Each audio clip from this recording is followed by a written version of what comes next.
You're listening to Stimulus Tech Talk, a conversation-based podcast created by Stimulus Technologies that covers a range of topics related to business and technology.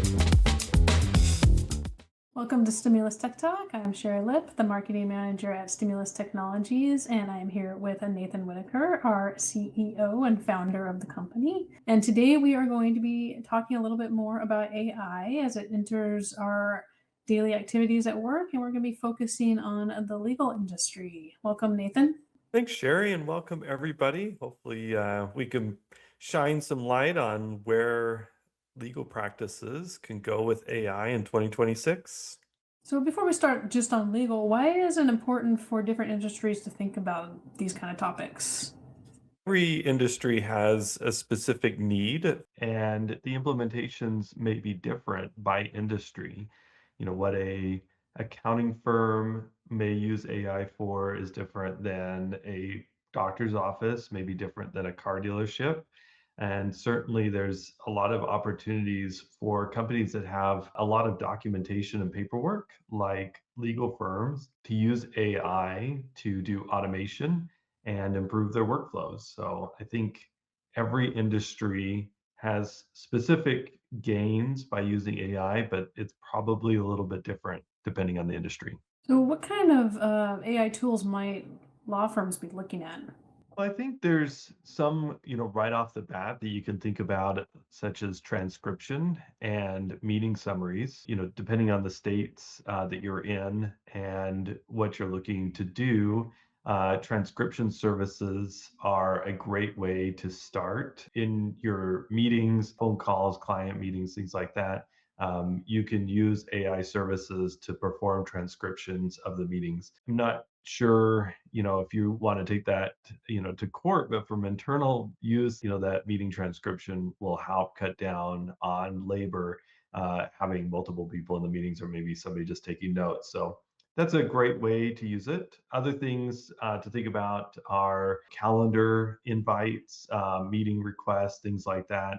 Scheduling meetings, AI can certainly help improve that, or even just some of the basic tools that are built in, like Microsoft Bookings. So that's a way that AI can help. And obviously, like I said at the beginning, law firms have a lot of documents, and AI could do a really good job of searching, knowledge retrieval, understanding where data is, especially if you're using a document repository like Microsoft SharePoint or OneDrive for Business. AI can do a really good job of searching and categorizing and finding data and summarizing that for you. So I think that's a really good place that law firms can look at. And then finally, helping automate documentation. If you have standard templates and things that you've used in the past, AI can help pre-fill out information, gather client data, and put that into your templates and forms. And I just want to caveat, when you get into things like creation of data, AI is, again, like a very excited intern. I wouldn't say it's even though it has a very vast knowledge base, it does still make a lot of mistakes. So you don't certainly want AI, generating the final documents that you'd send off, but it can do a lot of research. And, if you give it specific templates and create your own AI agents, it can do specific work for you if you train it properly. And hopefully we'll get into a little bit in this, some of the questions is how do you train it? How do you get your documents? And how do you keep it secure, which is, I think, a big part of what law firms need to consider is the security aspect of using AI. Yeah, and that was going to be part of my next question was, when we're talking about meetings, we're probably talking about internal meetings. We're probably also talking about meetings with clients or potential clients. So, we've all been in a meeting where an AI agent pops in their AI note taker, and I've even been in meetings where only the note taker comes and not the person. Is there a notification requirement for that? Yeah, depending on the state, there are specific laws, and if you're an attorney listening to this, you know those laws better than I do. But state by state, there are specific laws on whether it's one-way or two-way recording of conversations. So if you're in one of those states that has a two-way rule, you do have to notify there is AI that's recording and or transcribing the conversation. So that's an important note that, sending a note taker to a meeting, depending on, the state that you're in, or maybe even the state that your client or the person you're meeting with is in, there could be a notification requirement, especially if you're using a note taker that records and transcribes on the back end without notifying the meeting. So there are note takers that do that in web meetings or on, telephone, can record conversations without notifying the group. So you have to be really careful to make sure that you're notifying, the group or the person you're communicating with that it's being recorded and transcribed. And then, I think the other, from a security aspect to really consider is, there are free note takers out there. There are systems that will do it for you that aren't necessarily secure. So ensuring that whatever note taker system that you have, that you're paying for that system, that it has security mechanisms in place to protect those recordings and or transcriptions, and ensuring that that data is not being used to train its future models. And so whatever system you're using, ensure that that data privacy is in place, read the terms and conditions, and make sure that, that you're aligned with the terms and conditions of that service. And then if you have anybody on the other side that's using some type of transcription service, making sure that they're, that's aligned too. So, there's a lot of them out there, and some of them are better than others. And you just need to make sure that whatever you're using, that it abides by the legal framework of the state that you're in, and also your own internal policies as a law firm. Yeah, that was going to be my next question, is where are these transcriptions stored, and how do we know if it's secure? Yeah, most of the transcriptions and the recordings are happening in the cloud, in the environment of, the service provider. So, if you're using Zoom, for example, as an AI note taker, if you're using Zoom tools, or if you're using Microsoft's Copilot, most of that processing is happening in that cloud environment, and the data is stored in that cloud environment. So you have to make sure that they're, compliant with the legal requirements in the state that you operate in. One of the great ways to request and understand that is ask them for a SOC 2 report, and then in that report you get a very clear understanding of, the security mechanisms that they put in place, ensuring that your data is secure, and, what their requirements are around that. So that is one way. And, depending on, the confidentiality, you might need to make sure that whatever agreement you have in place with that note-taking software, that they're going to protect you and your data. If you are hosting a meeting, can you block the note takers from coming in if you don't know where sometimes they just come in and you don't even really know who put it and Yeah, I mean, why it's there. I'm in plenty of meetings that people automatically send their note takers, and we kick them out. There's confidential discussions that are occurring, but there are potentialities for, ghost note takers that are recording, because, the voice and the communication is going through somebody else's computer. They have the ability to record and transcribe that conversation, and recording the conversation has been able to happen for years, without other party knowing. That's one of the issues. If you're dealing with a third party, there may be a note taker in place that is recording the conversation that you're not aware of. So, question to ask, especially if you're having confidential conversations, if anybody is recording that meeting. And so when it comes to some other AI tools besides note taking, are there tools that integrate well with legal software? Yeah, I think it really depends on the practice manager that you're using for your legal practice. Just doing a little bit of research on where some of these tools are. Obviously, if your system is integrating with Microsoft SharePoint, OneDrive for Business, there, you can integrate very easily with Microsoft Copilot, because it's, integrated well into the Microsoft ecosystem. So if you think about that, Microsoft Copilot, if you're using, Word docs, want to do research and, search, and your data is stored in your practice management software in SharePoint, that integrates really well. If it's not, if the document storage is occurring in the folders of the practice software, in the matter folders, then you're going to be relying on the AI systems that are, directly in the practice management software. So, just some quick searches and review of what's out there. Software like Clio, for example, has very tight integration with AI,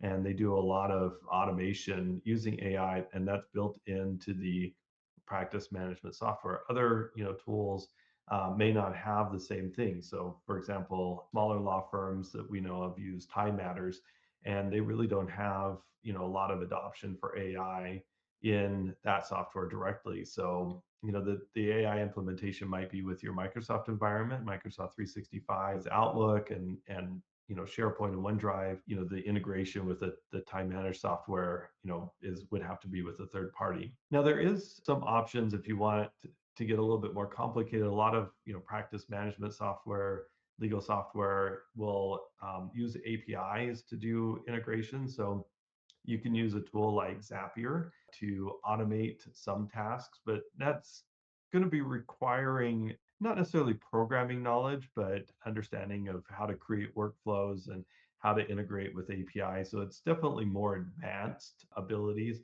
to be able to make a tool like Zapier work in your environment. So, if you have a legacy practice management software that you want to use and you want to do some of these automations, maybe between a CRM, for intakes and things like that, and your practice software, and you have to use Zapier. That is a way to maybe get sentiment, maybe fill out forms, PDF generation. There's things that you can do with Zapier that's really amazing, but it does require advanced knowledge to be able to make it work.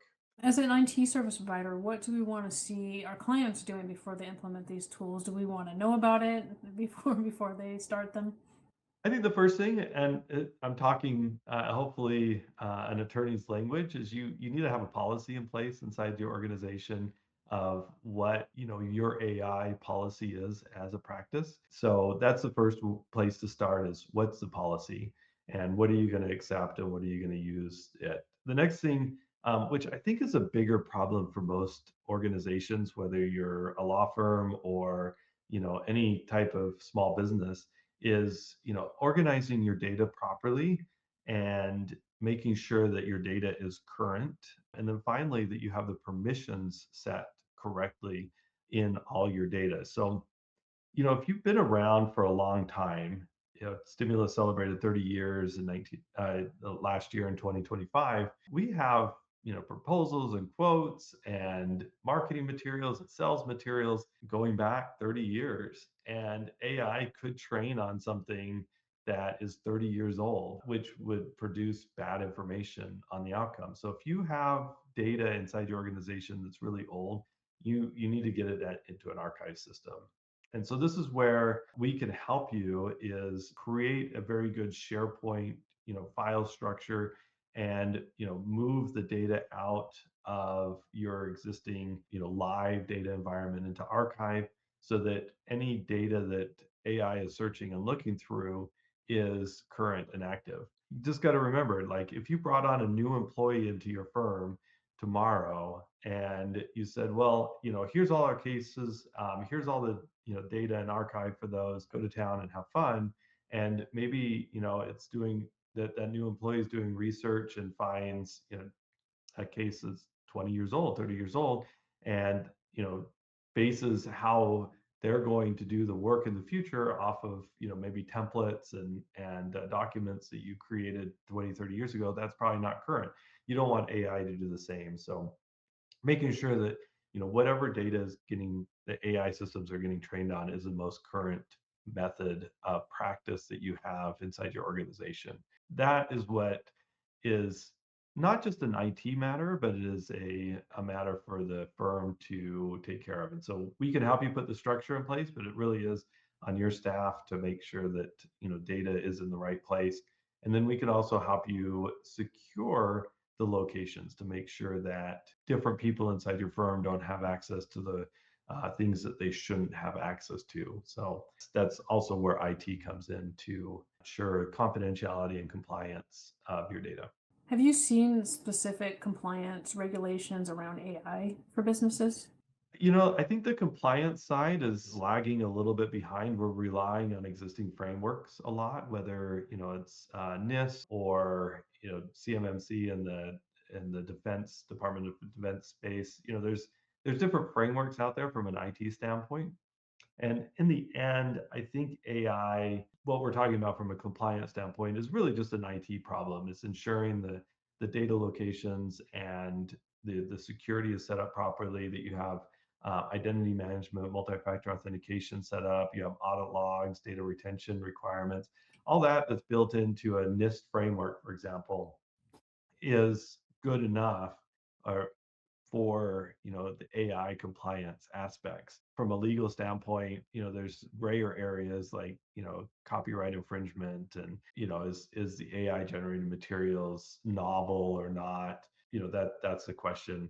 Other things that we have to worry about are really just data security requirements and confidentiality, and making sure that whatever your AI systems you're using are, making sure they're abiding by the existing regulations from data security standpoint and your firm's data requirements. So you had mentioned, training AI earlier, and also, if you dump all your data into the AI system, you might be creating more problems than help. How do we work with clients on training AI, and how do people learn how to do it? That's a good question. So, one of the great things, and we've talked about Microsoft Copilot extensively in the podcast before, and what we like about it is Microsoft Copilot lives in the existing Microsoft Azure environment that the rest of your data lives in. So, it can work with SharePoint directly. It can work with your Outlook and Word and Excel directly. And so, there's a very similar feel for using Microsoft Copilot. It's integrated with the Microsoft systems already. And so what we do from a training standpoint, again, is ensure that the data that Copilot is accessing is, set up correctly, that you have the right, folders set up properly, that the security set up on it. And so Microsoft Copilot will train on that existing data that's in your Azure environment, that Microsoft 365 environment that's already there. So you don't have to worry about linking things together. It's just already doing that. So, if you have your folder set up correctly, that you have the data set up correctly, you can ask Microsoft Copilot, say, what cases have we done, related to, intellectual property law in the state of Texas, and it will quickly search all your cases and see if you've ever done any, intellectual property work in the state of Texas. And it's much better than the old, search engine in Windows Explorer that we used to use, or in your case management software, because it's smarter. It'll go through all those documents. It's already trained on the data, and it should bring back that search much faster and much more accurate, maybe than even a human could get. That's really what it is ensuring that your Microsoft 365 environment is set up properly, SharePoint folders are set up correctly, the right security is there, and then let Copilot do its magic. And how do you recommend testing these systems when you put them in place? So you want to see how it works without interrupting what you're doing, your workflow already. Yeah, that's a really good idea. So I would recommend starting in, with just a pilot group, maybe one attorney, a couple of users. Start small inside the organization and see how they're using it. And if they're happy with the AI, they will be the champions to take it to the rest of the firm. I'd also say, maybe some non-sensitive templates or forms, things like looking at engagement letters, scheduling, things like that. So start with things that could be non-damaging to the firm if things go awry, and just use that as a pilot test for using AI in the rest of the firm and the rest of the work. So just start small. Start, one place that could require a lot of automation and for productivity. And if that works well, then expand that into the rest of the firm. I wouldn't recommend, implementing Copilot and say, everybody use it. You're going to do all your drafts and, everything is done in Copilot tomorrow. That would go terribly. What you want to do is start small, start with a small group, and then, work your way into other areas of the practice.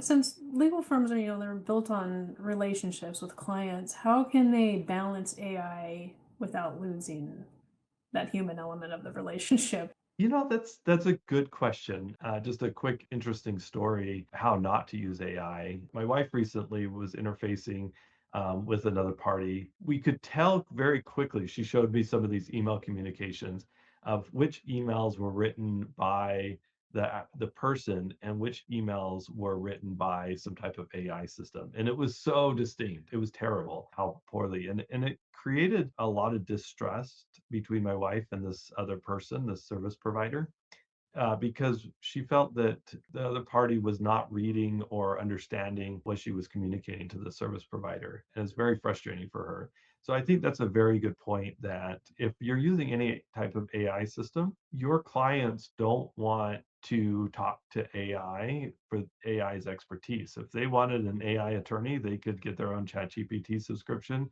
and do it themselves. They want your professional expertise, and they want your knowledge base, and more importantly your wisdom of years of practice. And so it's important that to understand that AI is a tool to help you serve your clients better, but it's not a tool to sick on your clients and just say, oh, this is how we're doing it. So it should just enhance your workflow and enhance your work, and not replace your work, because clients want your professionalism, your expertise, and only you can deliver that. Yeah, I had a similar situation recently where, yeah, the form came back with like, here's a coupon, and it wasn't that I wanted something from them. I wanted them to understand why I was upset, and I did not get that from their response. That was clearly just a template. One of the things about AI systems you have to remember is they're very agreeable. And one of the problems with having AI respond or communicate is that they're always going to agree with the other party. And I think the old adage of the customer is always right is not correct. So if the customer is saying something and the AI agent responds, they're going to tend to agree with what the customer is saying, but it might not be the right information. And Right. so, I think as attorneys, my experience with attorneys is they do often push back and, provide, the right information to make things work legally. And AI is just not capable of doing that. They're going to just be agreeable and find ways to agree, especially if they're dealing with a client. So just be careful about using, AI for client interface, because it will potentially damage your firm. You just want to use it as a tool internally to make your work better, and automate the process, improve your workflows, and improve productivity across the entire firm. Yeah, I imagine as time goes on, there's going to be more legal requirements and also entanglements with AI as we implement more and more of it into our life. For sure. All right. So if somebody hasn't used AI in their business and their legal firm, and they come to us, where do we get them started? So one of the things we have is a Microsoft Copilot and just general AI masterclass. We help companies understand, how to prompt engineer, how to communicate with AI, and how to effectively use it in the Microsoft environment. And a lot of it is using those prompts correctly and making sure that you're doing that. Other things that we can do is help, create agents, whether it's in ChatGPT or Microsoft Copilot. Those agents can do a lot of great work and provide information, and they become specific for what you're doing. We also have a ongoing webinar series. So if you sign up and view our webinars, we have some great training on AI, on legal matters, again, creating those agents as I talked about, and how to prepare your company for implementing those AI systems. So if you want to get a deep dive into that, come visit some of our webinars. We have those on demand too. You can get a lot of additional information. All right. Well, thanks, Nathan, and thanks everybody for listening.